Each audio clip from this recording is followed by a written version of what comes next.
Going on, everyone? Got a 2017 Hyundai Accent key fob here. I'm going to show you how to open it up and replace the battery if needed. So if we look at the top of the remote, there's a little slot here that we're going to use a flathead screwdriver on. Okay, I'm just going to stick it in here and give it a twist, and it's going to crack it open like it cracked it open right here on the side right here. And then we can flip it up and over like this. Take the silicone part, flip it over like that. Here's the battery. Now what we're going to do now is we're going to push the battery out the top. Like this. Car center, unlocking and locking.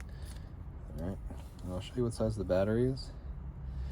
The battery is a CR2032 battery, with the positive sign facing out towards us. So you get your new battery and slide it in again with the positive sign facing out towards us. If you need battery or if you need to know the size again, check the description box. I'll have a link that takes you to Amazon where you pick up a new battery. They're really cheap there. And we just put the silicone part back in. Oops. And then get the back cover, start at the bottom and work our way to the top. Snap it all together and you're all done. Well, I hope the video was helpful, and it was. I would really appreciate it if you'd hit that like button for me, or you could leave me a comment. That'd be even better. And I hope to see you again in another video.